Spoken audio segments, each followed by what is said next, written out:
May mga nilalang sa ating mundo na nagtatago sa likod ng kanilang maskara upang maprotektahan ang pamilya nila at mabuhay ng matiwasay. Ngunit paano kung isang araw ay mabunyag ang katotohanan sa iyong pagkakakilanlan na magdadala sa inyo ng kapahamakan? Hanggang saan ang kaya mong gawin para isalba ang mahal mo sa buhay? Magandang araw po sa inyo, Sir Froy at Karine, pati na rin sa mga interesadong makinig sa aking kwento.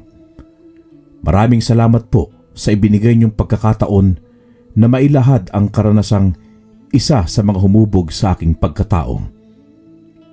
Nakakataba ng puso ang pagbibigay niyo ng kulay sa kaganapan sa aking buhay at pagsama sa aking pagsariwa ng nakakakilabot na kwento namin ng kambal ko na si Ato. Itong karanasan namin ay naganap noong 1977 sa Cebu. Tawagin niyo na lamang po akong Ado. Hindi ko ito totoong pangalan. Katulad po ng ibang nagpapadala sa inyo ng kanilang mga kwento, ay kailangan ko ring itago ang aking pagkakakilanlan upang makalayo sa kapahamakan. Minsan na ring nagulo ang aming buhay dahil sa pagkalantad ng lihim sa aming katauhan sa iilang tao na nakapaligid sa amin. Kaya ngayon sa abot ng aking makakaya ay mas nagiging maingat na ako sa pakikipaghalubilo, lalo na sa mga hindi ko kakilala. Sa murang edad ay batid na namin na hindi lamang puro kasiyahan at kasaganahan sa buhay ang ipaparanas ng mundo sa atin. Dahil parating may kaakibat na mga pagsubok na maaaring tumibag sa atin o kaya naman ay magpapatibay ng loob natin na kukumpleto sa ating pagkatao. Kaya sinigurado namin ni Ato na kasangga at suportado namin ang isa't isa anuman ang mangyari. Magkapareho man kami ng itsura ni Ato, ay mayroon pa rin kaming pagkakasalungat. Napakaseryoso at malihim ni Ato, samantalang ako naman ay may kakulitan at pagkamasayahin. Magkaiba man ang aming mga katangian, ngunit magkasundo naman kami. Isang Biyernes ng hapon, sakto dahil araw ng sweldo, kaya bago kami umuwi ay dumiretso muna kami sa paborito naming karinderya para kumain. Nilubos-lubos na namin dahil medyo sumobra naman ang sinweldo namin nung araw na yon. Kaya bumili na kami ng madami-daming pagkain para sigurado talagang mabubusog kami bago makarating sa bahay. Grabe! Ang sasarap ng mga to, kambal! Chibugan na! Oo nga, Do. Pero hindi naman natin maiuwi ang mga ito. Alam mo naman, baka galit si tatay. Iisipin niyang nagdustay lang tayo ng pera. Naku! Hindi pwede! Mamaya, magbubulsa ako ng lumpia at pansit para may pang-almusal tayo bukas. Kung magbubunga nga man siya, edi labas lang sa kabilang tenga ang mga sasabihin niya. Ikaw talaga, kambal. Hindi ka na nadala. Eto naman, binibiro ka lang eh. Siyempre, sekreto lang natin to. Ayoko naman mapakalitan niya tayo eh. Tsaka, pwede naman tayo magtabi ng pera para sa atin ah. Huwag na lang natin ipaalam. Siyempre, kailangan natin gawin yun para sa atin. Dahil pinagpaguran natin ang perang yun. Basta, kahit anong kulit niya, hindi natin yun ibibigay sa kanya. O sige, basta, huwag na lang natin siya galitin. Ang gawin natin ngayon, magpakabusog at magpakasaya. Sa kabila ng pagiging malapit namin sa isa't isa, ay ramdam namin na may kulang. Sabik kasi kami sa pagmamahal ng aming mga magulang. Ngunit sa kasamaang palad ay maagang pumanaw ang aming ina sa panganganak. At ayon sa kapatid ng aking ama na sobrang dalang lang kung magpakita sa amin, ay simula nang mawala sa mundo ang aming ina, ay nawalan na ng ganang mabuhay si tatay. Nawalan ng direksyon ang buhay niya, kaya nalulung siya sa alak at sugal. Masakit sa amin na wala man lang siyang kaamor-amor sa amin na sariling dugo at laman niya, na bunga ng pagmamahalan nila ni nanay. Dumating sa puntong kinailangan naming tumigil na sa pag-aaral dahil ayaw nang magtrabaho ni tatay. Kaya 13 taong gulang pa lamang kami ay nagsimula na kaming mamasukan bilang tagalinis ng bahay, tagahugas ng plato at kung ano-ano pang trabaho na kinaya ng katawan at utak namin para matustusan ang pangangailangan namin sa araw-araw at para maipagpatuloy ang buhay namin. Pagdating namin sa edad na 21 ay napadalas ang pambubugbog ni tatay kapag wala kaming maibigay sa kanyang pera na ginagamit niya sa kanyang mga bisyo. Mahirap ang sitwasyon namin ngunit sandigan at lakas namin ng isa't isa. Hanggang dumating sa puntong napansin kong nagkaroon ng problema sa pag-iisip si Ato. Sinubukan niyang itago ito sa akin ngunit ako na mismo ang nakahalata na may kakaiba sa mga ikinikilos niya. Nakita ko kung paano atakihin ng obsessive-compulsive disorder at anxiety si Ato. Uy, Ato! Nakailang balik ka na sa kusina. Tama na yan. Baka mapagalitan ka pa ni tatay. Mainit pa man din ang ulo niya ngayon. Talo sa sabong eh. Sinisigurado ko lang na naisarado ko yung pinto doon. Baka kasi pasukin tayo ng magdanakaw. Sigurado kung sarado na yon. Nakasampung balik ka na kaya sa kusina. Kaya huwag ka nang mag-alala pa. Salamat, Ado ha. Pasensya ka na sa kinikilos ko.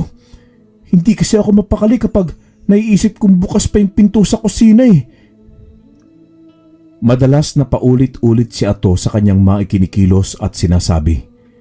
Kaya halos walang mintis ang pagalitan siya ni tatay. Ayon sa aking pananaliksik, ay obsessive-compulsive disorder ang tawag sa kalagayan ni Ato. Noong una ay nakakaramdam ako ng pagkapikon sa kanya. Ngunit kalaunan ay naiintindihan ko rin ang nangyayari sa kanya. Kaya madalas kong hinahabaan ang aking pasensya at tinutulungan siyang maayos ang lahat ng kanyang ginagawa. Punyeta! Ano bang ingay yan? This oras na ng gabi ah! Gising pa rin kayo? Wala pa kayong trabaho bukas? Pasensya na tay. Naglinis pa kasi kami ng bahay eh. Matutulog na rin po kami. Siguraduhin yung makapagbibigay kayo ng pera sa akin sa Biyernes ha. Magsasabong kami ni kumpare kaya kailangan ko ng pantaya. Tsaka ikaw Ato ah. Subukan mong umulit-ulit sa pinaggagawa mo ah. Tatamaan ka na talaga sa akin. Patawad po tay. Hindi ko po sinasadya. Umayos ka nga! Siguraduhin mong ayusin mong pakikipag-usap sa akin ha. Hindi ko po sinasadya tay. Patawarin mo po ko. Nagalit pa rin si tatay pagkatapos humingi ng tawad ni Ato dahil inulit na naman niya ang mga sinabi niya. May mga pagkakataon na hindi niya nabibigkas ng eksakto ang mga sinasabi niya. Ipapahayag niya ang kanyang mga mensahe gamit ang magkakaibang salita. Ngunit iisa lamang talaga ang punto niya. Sa totoo lang, ayon kay Ato ay napansin na rin ito ng aming amo sa pinapasukan naming trabaho. At katulad ni tatay, ay naubusan din ng pasensya ang amo namin sa kanya. Ngunit napatawad pa rin naman si Ato nito. Isa pang kinaiinisan sa kanya ng boss namin ay tuwing naglilinis si Ato. Paulit-ulit niya rin kasing nililinisan ang isang lugar kahit na malinis naman na talaga ito. Nagdaan pa ang ilang buwan at lumala ang kondisyon ni Ato kaya pinatigil ko na rin siya sa pagtatrabaho. Siyempre, talagang nagalit si tatay. Ngunit nangako ako sa kanya na akuin ko na rin ang responsibilidad ni Ato. Hindi na rin kasi talaga makapag-isip at makagalaw ng maayos si Ato nung panahon na yon. Kaya't pinagpahinga ko na muna siya sa bahay. At para hindi siya mabagot, ay bumili ako ng bola para makapag-basketball siya. Nagpresenta rin siya na siya na ang nakatoka sa mga gawaing bahay. Kaya pagdating ko sa bahay galing trabaho ay makakapagpahinga na rin ako. Nagdoble kayod ako para makaipon din ako ng pera at nang maipatingin ko si Ato sa isang psychiatrist o psychologist. Nabagabag ako dahil hindi na talaga normal ang mga ikinikilos niya. mayroon pa akong hindi nababanggit tungkol kay Ato. Bukod sa anxiety at OCD, ay nakaranas din siya ng pareidolia. Madalas niya sa akin mabanggit na may mga nakikita raw siyang mga nakakatakot na mukha ng tao sa ulap, pader o kahit saan man siya tumingin. Oy, kambal! Bakit ka nagtatago dyan? Anong problema? Sabihin mo sa akin. Uy! May nagpakita na naman sa aking mukha sa kisame natin. Kitang-kita ko na luwa ang mga mata niya. Nakangiti siya sa akin na para bang papatayin niya ako. Natatakot ako, Ado. Tulungan mo ako. Ato, nandito lang ako. Kumalma ka lang, tol. Hindi totoo yung mga nakikita mo. Naguhugis mukha lang yung mga napagmamasdan mo. Halika. Uminom ka muna ng tubig para may himasmasan ka. Sakto wala akong pasok. Gusto mo bang mag-basketball tayo mamaya, ha? Sige, Ado. Kung gusto mo, gusto ko na rin. Kambal tayo eh. Niyaya kong maglaro si Ato ng araw na yon upang malihis ang atensyon niya sa pag-iisip ng mga negatibong bagay at nagbaka sakali rin akong gumaan ng pakiramdam niya. Nakakatuwa rin dahil nakita kong muli siyang tumawa pagkatapos ng mga pagsubok na aming pinagdaanan. Araw ng Lunes, pumasok ako ng maaga sa isang pinagtatrabahoan kong restaurant ni Mang Gardo upang makatulong na rin sa pagbubukas nito. Halos 7 taon na rin akong nagtatrabaho sa kanya bilang serbidor. Lubos ang pasasalamat ko sa kanya dahil sa mga tulong na binigay niya sa aking pamilya. Kaya sinigurado ko rin na mapapagaan ko ang buhay niya sa abot ng aking makakaya. Oy, napaaga ka na naman, Ado ah. Wala ka talagang mintis ah. Opo, Mang Gardo. Para pagdating ng mga customer natin areglado na ang lahat. Tsaka ako na rin po bahala sa mga lilinisin sa banyo. Aba, talaga namang napakasipag ng batang ito ah. Maraming salamat, Ado ha.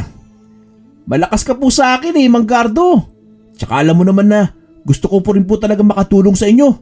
Susuklain ko rin po ng sipag at dedikasyon ang pagsuporta mo sa pamilya ko. Dumanding kasi ako sa hirap, Ado. Kaya naiintindihan ko rin ang sitwasyon mo. Kung wala naman ang tulong ninyo hindi ko naman kayang mag-isa dito sa restaurant ko. Tsaka simula nung mawala ang anak ko, ibinuhos ko na lang ang oras ko dito sa aking negosyo.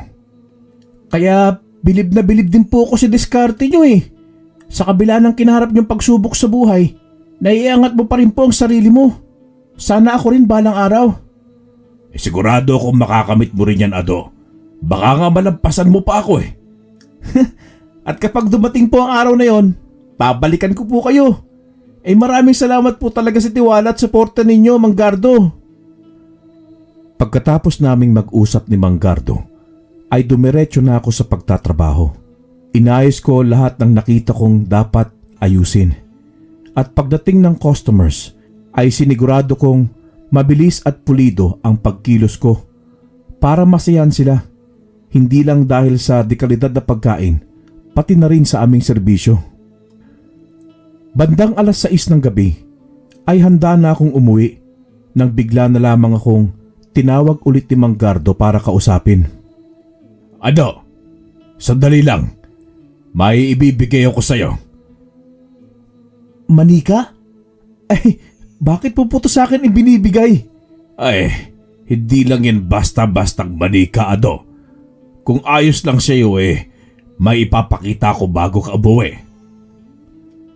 Sumang-ayon naman ako sa kanya dahil baka kakailanganin niya ang tulong ko. Nagulat na lamang ako nang pumasok kami sa isang silid na punong-puno ng mga manika. Nagkokolekta ka po pala ng manika. Kakaiba pa ang hilig mo pero ayos po. Nagsimula akong mangolekta ng manika pagkatapos mamatay ng aking anak na si Abigail. Andito ang iilang laruan at mga manika niya. Naisip kong ipagpatuloy ang hilig niyang mangolekta ng mga manika dahil nararamdaman ko ang kanyang presensya sa mga ito. Nanatiling buhay ang kanyang mga alaala sa pamamagitan ng mga manikang ito. pwede ko po bang itanong kung anong dahilan ng pagkamatay ng anak nyo? Pinatay siya ng isang nilalang na kung ituring ko ay halimaw. Kinitil ng isang aswang ang buhay ng aking asawa at anak. Bigla akong natigilan sa sinabi ni Mang Gardo. Nanlamig ang buong katawan ko kahit mainit naman ang panahon noon. Ano? Ayos ka lang ba? Napano ka? Ay, wala po Mang Gardo. Pagod lang po siguro ako. Pasensya na po kayo. Mauna na po muna ako. Teka lang. Eto yung manika. Dalhin mo. Di ba sabi ko sa'yo kanina ay hindi lang ito isang ordinaryong manika. Isa ito sa mga pampaswerte ko. Gusto kong ibigay ito sa'yo at baka sakaling makatulong ito sa'yo para gumana ang buhay mo at matupad mo rin ang mga pangarap mo. Hindi ko po matatanggap yan. Mahalaga po pala ito sa inyo, Mang Gardo. Sige na. Iuwi mo na ito, Ado. Marami pa naman ako dyan. Mag-ingat ka pa uwi. Hindi na ako nakatanggi pa. Kaya tinanggap ko na lang yung manika kahit may bumabagabag sa aking isipan. Meron pa kasi akong hindi nababanggit sa inyo. Ako at si Ato ay hindi mga ordinaryong tao. Napatunayan namin ito nang madiskubre namin ang kakaibang lakas ng aming mga pangangatawan. Nangyari ito noong 9 o 10 taong gulang pa lamang kami nang mapaaway kami sa kalsada. May mga lasing na binatilyo na humarang sa daan nung pauwi kami galing sa eskwelahan. Binugbog nila kami kahit wala namang kaming ginawa o sinabing masama sa kanila. Sa katunayan ay iniwasan pa nga namin sila at hindi kami tumingin sa mga mata nila.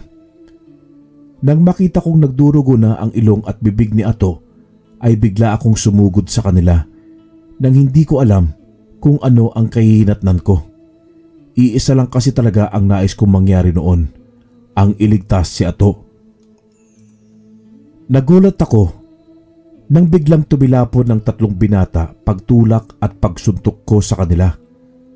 Maging sila ay nagulat sa pag-atake ko at sa pagkatalsik nila. Malamang ay nagtaka sila kung paano ko nagawa yon. Mas matatangkad at mas malalaki ang katawan nila kaysa sa akin. Pagkatapos noon ay sinubukang sumugod muli ng kanilang leader. At hindi pa ito nakakasuntok ay bigla rin itong tumalsik gawa ng pagsipa ni Ato sa lalaking yon. Pagtingin namin sa aming mga sarili ay bigla kaming nagkaroon ng matatalas na kuko at ngipin. Kaya nagsitakbuhan ang mga lalaking yon dahil sa takot na kanilang naramdaman sa amin. Marami pang pangyayari simula nang kami magkamalay na nagpatunay na hindi kami ordinaryong tao. Hindi kami nakakatiyak kung anong uri ng nilalang kami dahil hindi na rin namin makausap si tatay tungkol dito. Sermon at bugbog lang ang aabutin namin kapag humingi kami ng kumpirmasyon tungkol dito. Hindi ko nga alam pero tila may alam siya tungkol dito.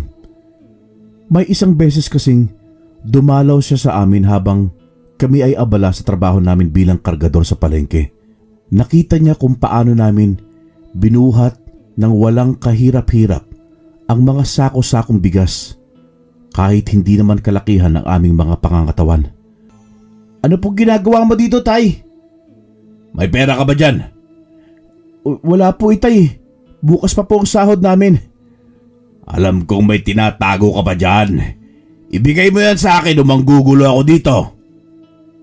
Pero Tay, pangkain po ito. Wala nang pero, akin na yan. Halimaw.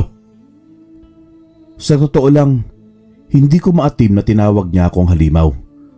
Wala namang kaming ibang ginawa ni Ato kundi pagsilbihan siya at bigyan siya ng pera na galing sa sariling dugo at pawis namin.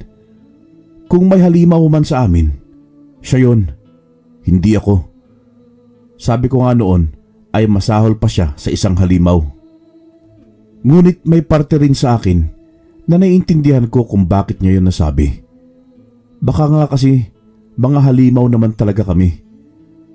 Pumasok na rin sa isipan kong posibleng aswang kami ni Ato. Yun ang rason kung bakit ako lubos na naapektuhan sa mga nalaman ko tungkol kay Manggardo.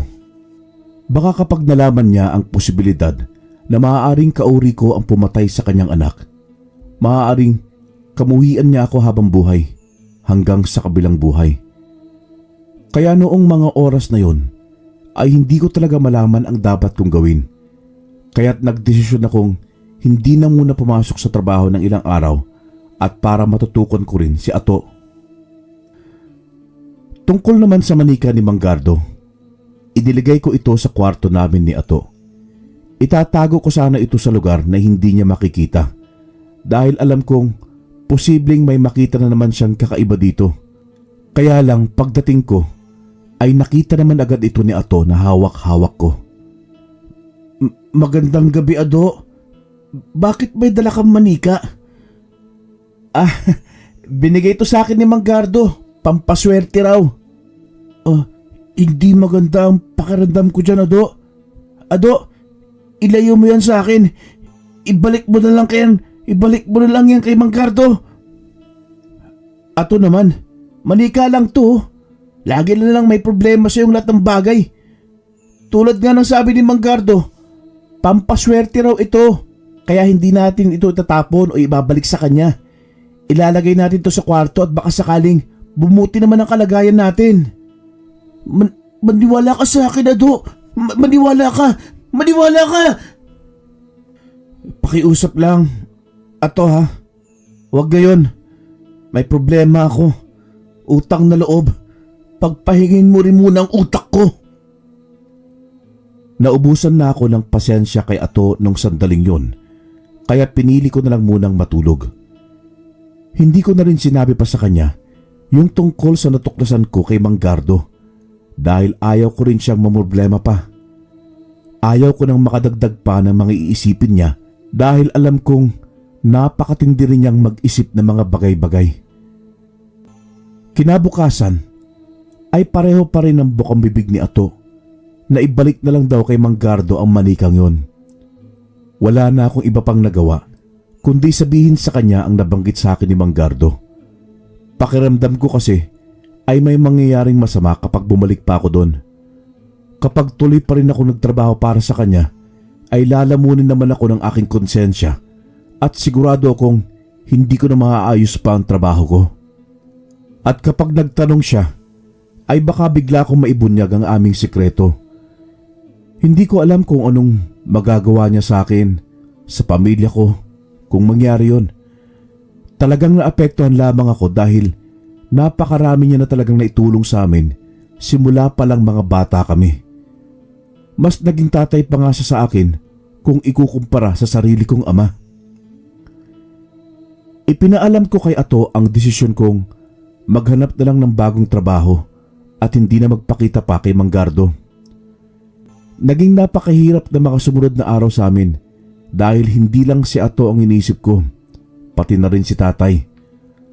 Halos araw-araw siyang aburido dahil kulang na ang naibigay kong pera sa kanya sa isa ko pang trabaho bilang labandero. Hindi ko rin sa kanya masabi kung bakit hindi na ako pumasok sa trabaho ko kay Manggardo, kaya nagpanggap na lang akong nagsiservidor pa rin kay Manggardo. Sa mga oras na wala na ako sa aming tahanan, ay naghanap naman ako ng trabaho. Ngunit sadyang malupit talaga ang kapalaran ko dahil hindi ako makahanap ng bagong trabaho. Kung hindi kasi punuan na, ayaw naman akong tanggapin dahil kulang daw ako sa karanasan. Biyernes ng 2:00 ng madaling araw ay nagising ako sa ungol ni Ato. Ato! Gumising ka! Binabangungot ka! Gising! Layuan mo ko! Masamang espiritu! Lumayo ka! Ato! Anong nangyayari sa'yo? Imulat mo na mga mata mo! Niyugyug ko ng niyugyug si Ato hanggang magising ito. At nang maimulat niya ang kanyang mga mata, ay panay hagulgol naman ito na umabot sa puntong hindi na ito makahinga at nanigas na ang kanyang mga daliri sa kamay at paa. Hindi ko naintindihan kung ano ang nangyari sa kanya noon, kung meron ba talagang masamang elemento sa paligid namin o inaatake lang talaga siya. Kaya hinintay ko siyang kumalma habang hinahaplos ang kanyang likod. Nang mahimasmasan siya, ay nalaman kong sleep paralysis pala ang nangyari sa kanya. Pakiramdam niya raw ay may nakadagan sa dibdib niya kaya hindi na siya makahinga. Hindi niya rin daw maigalaw ang katawan niya kaya mabuti na lang daw na ginising ko siya. At kahit gusto raw niyang sumigaw para makahingi ng tulong ay hindi niya rin nagawa at puro ungol lang mula sa kanya ang narinig ko. Nang tinanong ko siya kung anong nakita niyang nakadagan sa kanya ay iisa lamang ang sinabi niya, ang manika raw ni Mang Gardo. Noong una ay ayaw kong maniwala dahil pampaswerte nga raw yon ni Mang Gardo. Ngunit napagtanto ko na pagdating sa amin ng manikang yon ay nagkandamalas-malas lalo ang buhay ko. Hindi ako makahanap ng trabaho. Parating kumakalam ang sikmura namin dahil ang katiting na ipon ko ay parati pang nababawasan dahil sa pangbisyo at sugal ni tatay. At higit sa lahat, palala ng palala si Ato. Wala rin naman kaming malapitang kaibigan dahil wala talaga kaming kaibigan. Dinistansya namin ang aming mga sarili sa mga tao para maingatan ang aming sekreto. Kagimbal-gimbal ang aking napansin pagtingin ko sa manika. Lumuha ito ng dugo at puro itim na lang ang mga mata nito. Nakakatakot din ang ekspresyon ng mukha nito dahil nakangiti ito na para bang may masamang balak sa amin. Aalis na ako mamaya. Ibabalik ko ito kay Mang Gardo. Huwag ka na pumunta doon, Ado. Baka mapahamak ka lang. Itapon mo na lang yan. Hindi pwede. Baka mas lalo tayo mapahamak kapag mapunta lang yan kung saan-saan. Kailangan ko itong ibalik sa nagmamayari talaga nito. Baka ayaw talaga sa atin ng manikang ito kaya ginagawa niyang miserable ang buhay natin. Alam mo ba nung nakarang mga araw, nakita kong gumalaw ang manikang yan kasama nung mga nakikita kong imahe sa pader. Sinubukan nilang lumapit sa akin habang sabay-sabay silang tumatawa na may malalalim na boses na parabang sa demonyo. Mabuti na lang, bigla akong dumating noon at nalihis ang atensyon ko. Ngayon ko na lang sinabi ito sa'yo dahil ayoko na rin na makadagdag pa ako sa isipin mo. Kung maaari lang sasarilinin ko na itong nangyayari sa akin. Kaso, wala na akong magawa dahil napapansin mo rin na may mali sa mga sinasabi at kinikilos ko. Kaya dapat mawala na itong manikang ito. May sa demonyo ata ito Pinaglalaroan niya rin ang utak mo hanggang sa hindi mo na talaga malaman ang katotohanan at kung ano ang gawa-gawa lamang ng utak mo. 4:00 ng madaling araw ay dumating ako sa restaurant ni Mang Gardo na dala-dala ang manika upang ibalik ito sa kanya at linawin na rin ang tungkol sa sinasabi niyang pampaswerte. Oy, Ado, 4:00 pa lang Madilim pa. Bakit nandito ka na? Ilang araw ka nang hindi rin pumapasok May problema ba? Mang Gardo, pasensya na po pero ibabalik ko na po itong malika sa'yo. May kakaiba po kasing nangyayari sa bahay dahil sa manikang yan. Anong nangyari? Ayos lang ba kayo? Opo, ayos lang po kami. Ibabalik ko na lang po ito sa inyo para makasigurado akong walang mangyaring masama sa amin. Hindi mo pa sinasagot ang tanong ko. Anong nangyari sa'yo? Bakit hindi ka nagpaalam na hindi ka papasok ng ilang araw? Yung tungkol po sa manika. Para po kasi ito may sariling buhay.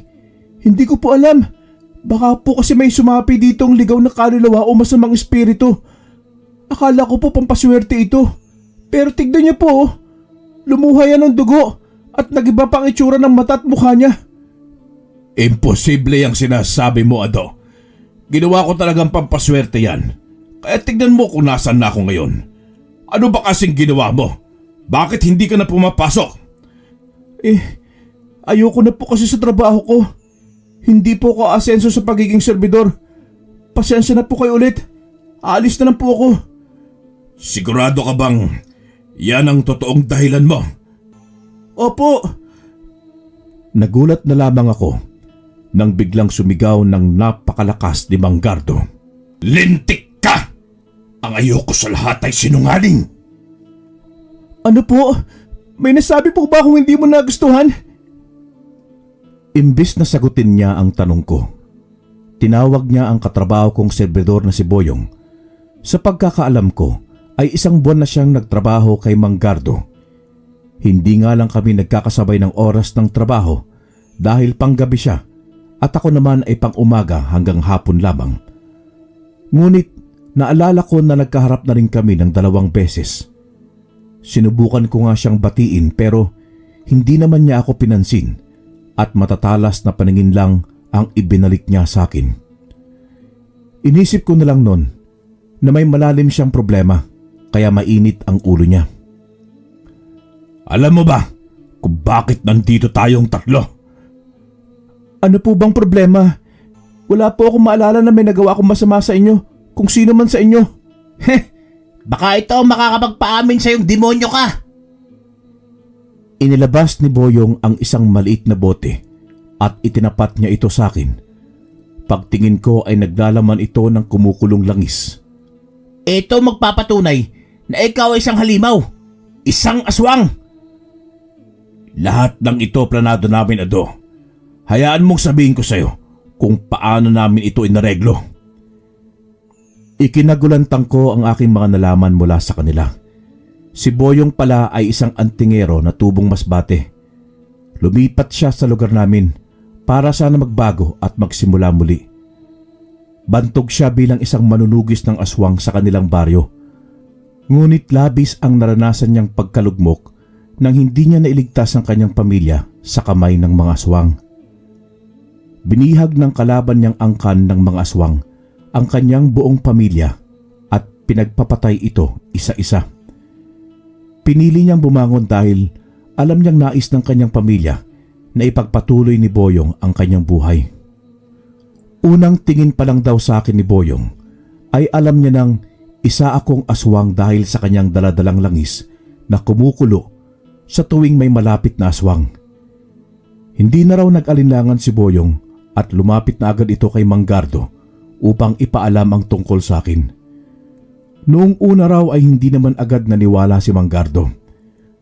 Ngunit nang pinakitaan na siya ng prueba ni Boyong ay nakumbinsi na rin ito. Kaya nagkampihan sila upang paaminin ako na kalahi ko ang pumatay sa kanilang pamilya at paghigantihan upang mas maging miserable ang aking buhay bago nila kami patayin. Isa raw ang paraan nila sa pagbibigay ng hustisya sa kanilang pamilya.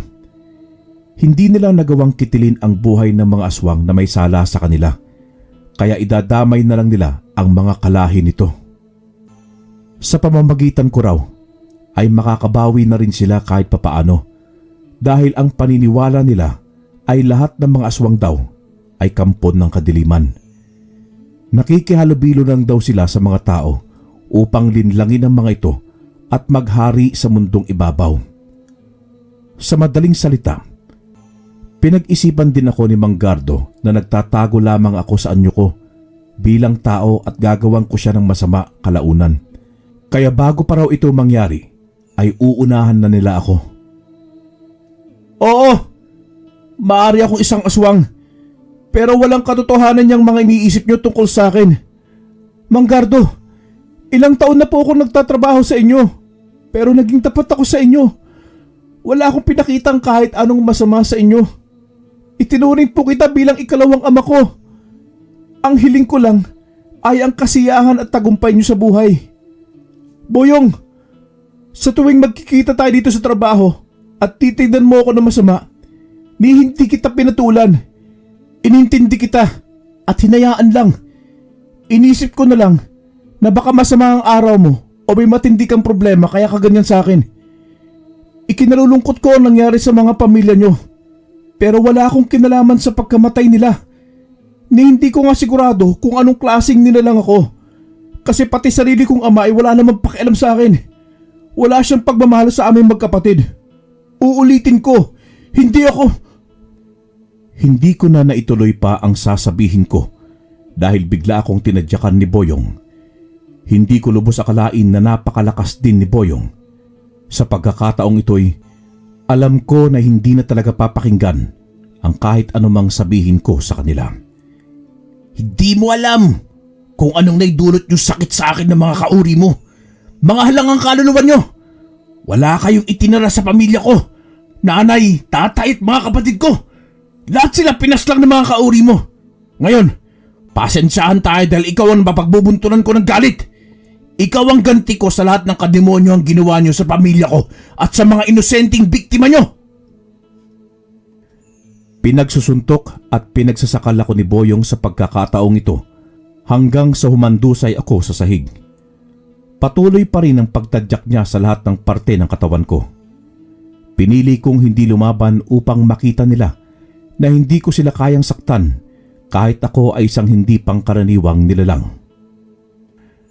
Siya nga pala, totoong may sariling buhay ang mga manika ko dito. Sumasapi sa kanila ang mga ligaw na kaluluwa ng mga bata, matatanda, at minsan ay pati elemento ng kalikasan. Ang iba sa kanila ay talagang nagbibigay sa akin ng swerte. Ngunit yung kaisa-isang manikang yan ay napaka-espesyal na talagang inilaan ko lang para sa'yo. Alam mo ba kung ano ang sumapi sa kanya? Tiyak na masisihan ka dahil katulad mo siya. Isang demonyo. Bigla na lang nagpatay sindi ang mga ilaw na siyang nagbigay sa akin ng pagkakataon upang makatayo at makatakas. Noong mga sandaling yon ay wala akong planong lumaban sa kanila dahil sa utang na loob ko kay Mang Gardo. At hindi ako bayolente kaya hindi ko kayang makipagpalitan ng anumang sakitan kay Boyong. Nang makalabas ako sa restaurant ay tumakbo ako ng mabilis sa abot ng aking makakaya upang makauwi agad ako sa aming tahanan. At pagdating ko ay pinuntahan ko agad si Ato at ibinalita sa kanya ang nangyari. Sa kasamaang palad ay lubos siyang naapektuhan kaya inatake siya ng kung anumang gumugulo sa kanyang isipan. Nanigas ang mga daliri niya sa kamay at paa at nagpawis ng matindi kahit napakalamig naman ng panahon. Humantong din sa paninikip ng kanyang dibdib na nagpahirap sa kanyang huminga. Sinubukan ko siyang pakalmahin sa pamamagitan ng pagpapainom ng tubig at paghaplos sa kanyang likod. Sinigurado ko rin na magiging maayos din ang lahat at walang mangyayaring masama sa amin upang hindi na sumikip ang kanyang utak dahil sa sobrang pag-iisip. Sa totoo lang, awang-awa ako sa kapatid ko ng mga sandaling yon. Nakakaawa ang sitwasyon namin dahil gusto ko lang namang magtrabaho ng marangal upang makausad kami sa buhay. Ngunit dahil sa punyemas na pagkaaswang na ito, napurnada pa at posible pa kaming mapahamak. Nang may masmasan si Ato, ay wala akong ibang magawa kundi sabihin sa kanya ang plano kong pag-alis sa pamamahay namin. Sumang-ayon din naman si Ato, ngunit inaalala namin kung paano namin yun sasabihin kay tatay. Pero nasa isip lang namin nun ay makalayo kami kahit pabugbugin kami ni tatay. Kaya hindi na kami nag-aksaya pa ng oras at nag-impake na kami. Inayos namin ang mga gamit na kakailanganin namin at iniwan na lang namin ang iba pa para mas mabilis kaming makaalis. Mahirap din kasi kung napakarami naming daladala. Siguradong makakapagpabagal pa ito sa kilos namin. Ang nasa isip namin ay babalikan na lang namin ang mga yon kapag humupa na ang sitwasyon. Paalis na sana kami ng bahay nang madungaw kong may mga paparating na tagalugar namin kasama sina Boyong. Narinig ko pang sumigaw si Boyong na kung sino raw ang makakapagturo sa kanila kung nasan kami ay bibigyan daw ng malaking pabuya ni Mang Gardo. Mabuti na lamang ay nakaimpake na kami at handa na ring umalis kaya hindi pa sila nakakapasok sa aming teritoryo ay sa likod ng bahay na kami dumaan. Walang mga tao sa bandang likuran ng aming bahay kaya mabilis kaming nakalayo sa aming tahanan. Sakto rin dahil sa hindi kalayuan ay matatagpuan din ang isang kagubatan. Doon na kami dumiretso upang hindi talaga kami matunton ng mga tao. Siya nga pala, Kasama namin si tatay na lumikas. Nagkataon na lasing siya nung araw na yon, kaya ayaw niyang gumising kahit anong gawin namin. Kaya nagdesisyon kami ni Ato na bitbitin ko na lang sa aking likod si tatay. Pagdating namin sa gubat ay naalimpungatan na siya at bigla akong binatukan ng napakalakas. Nalintikan na! Anong ginagawa natin dito? Ano na namang ginawa niyong kabalastugan ha? Kinukuyog na tayo ng mga kapitbahay natin, tatay. Kaya kailangan na nating umalis. Mapapahamak tayong lahat kapag nanatili pa tayo sa bahay na yon. Hayop ka! Anong nangyari? Gusto nila tayong patayin kasi mga aswang ang anak mo. Natigilan si Tatay Ed nang marinig niya ang mga salitang yon sa akin. Imbis na saktan niya pa kami, ay nagpatuloy na lang siya sa paglalakad ng walang imik. Nang makarating kami sa gitnang parte ng kagubatan, ay may nakita kaming maliit na barong-barong. Hindi namin alam kung bakit mayroong bahay sa kaligitnaan ng gubat, ngunit wala na kaming ibang magawa kundi tumuloy doon dahil wala rin namang naninirahan doon. Naisip namin na doon na muna kami mamalagi habang magulo pa ang lahat. Ato, kahit papaano ginagabayan pa rin tayo ng Diyos. May matitirhan na tayo. Saka na natin isipin kung kanino to. Sa ngayon, dito muna tayo hanggat wala na bang magpapaalis sa atin. Sa tingin ko ligtas tayo rito. Oo, Ado. Konting linis at ayos lang. Pwede na ito sa atin. Kaso, paano pagkain natin? Minsan, pupunta ako sa bayan para makapamili ng makakain natin. Sa ngayon, ubusin na muna rin itong mga daladala natin. Pwede rin tayong lumibot dito sa gubat at siguradong may mahahanap tayong pagkain. Tsaka may ilog din dyan sa malapit. Konting lakad lang makakapag-ipon din tayo ng mainom na tubig. Kahit papaano kumpleto pa naman ang pangangailangan natin dito. Mabubuhay pa rin naman tayo. Ado, hanggang kailan tayo ganito? Wala naman tayong ginawang masama sa kanila. Hanggang kailan tayo magtitiis? Hindi ko alam, Ato. Pero sinisigurado ko sa iyong malalampasan natin itong pagsubok na ito. Hindi ko pa alam kung anong gagawin natin sa ngayon. Pero hindi tayo pababayaan ng Diyos. Dahil lang hindi tayo pangkaraniwang tao. Tuturing na nila tayong para bang may karumal-dumal na krimen tayong ginawa. Bakit kailangan mangyari ito sa atin? Di naman tayo masamang nilalang Anak pa rin naman tayo ng Diyos katulad nila. Nagpasya kaming doon na kami magpalipas ng gabi. Bago sumapit ang dilim ay inayos namin ang aming mga gamit at nagluto na rin. Nagsaing ako at nagprito ng itlog para sa aming hapunan. Inilatag ko na rin ang mga nakuha kong mangga na nagsilaglagan kanina sa maliit na lamesa sa loob ng barong-barong. Alas 7 ng gabi ay nakahanda na rin kaming lahat para sa hapunan. At hanggang sa pagkakataong ito'y hindi pa rin nagsasalita si tatay. Sinubukan namin siyang kausapin ngunit wala kaming narinig kahit ni isang salita sa kanya. Hinayaan na lang namin siya dahil siguro ay labis siyang naapektuhan sa mga pangyayari. Bago kami matulog ay nag-usap muna kami ni Ato tungkol sa mga magiging diskarte namin sa paninirahan namin sa gubat sa mga susunod pang araw. Pinag-usapan namin na kapag hindi ako nakapunta sa bayan ay pwede naman kaming mangisda o manghuli ng mga hayop para makain namin.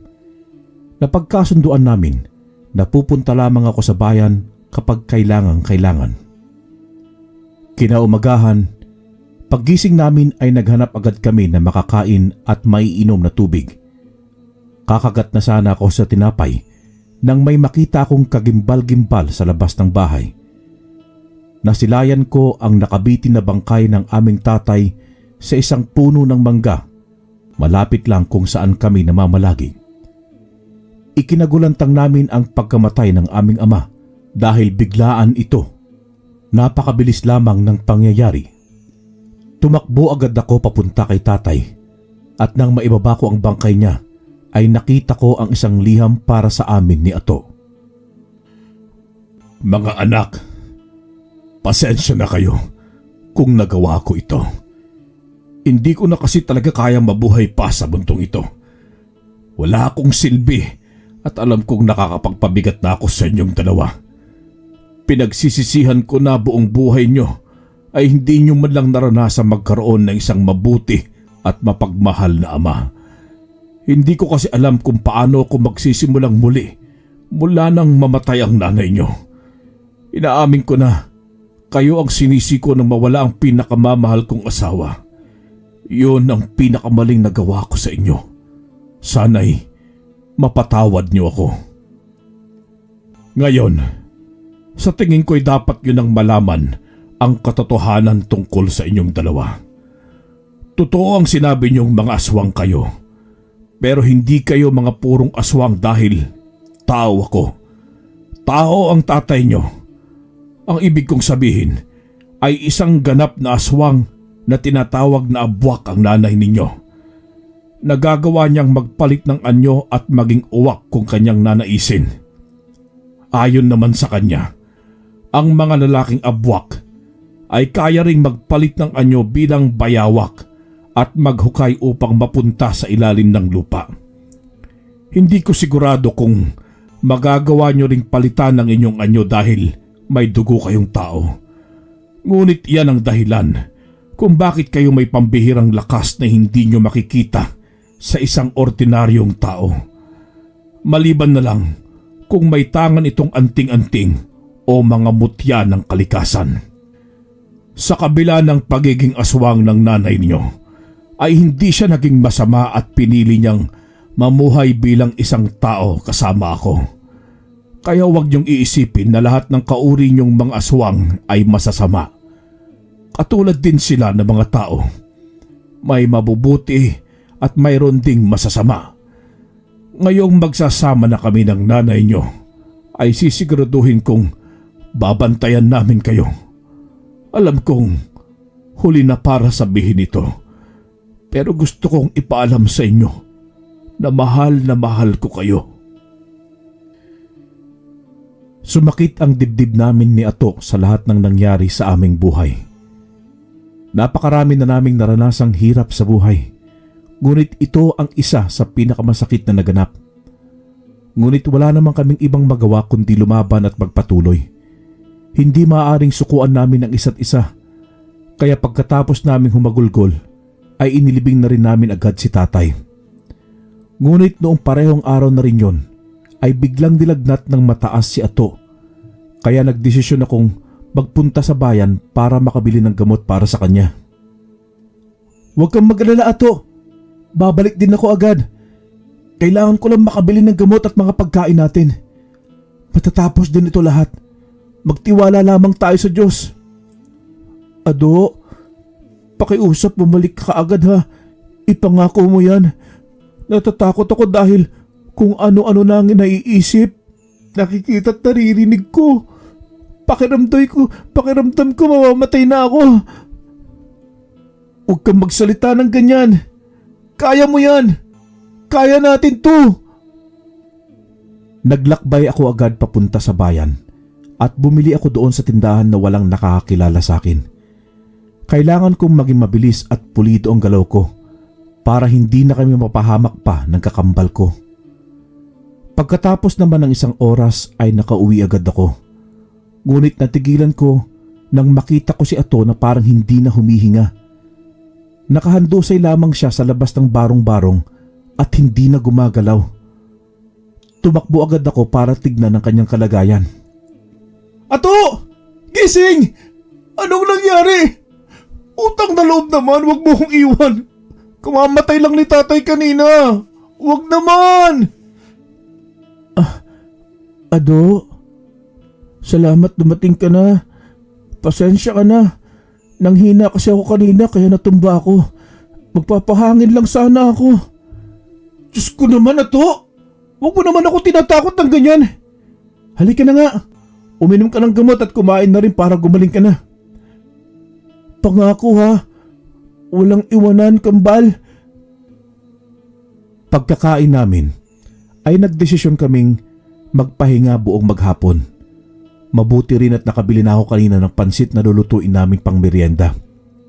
Sinamahan ko na rin ito ng tinapay para siguradong masarap talaga ang kain namin.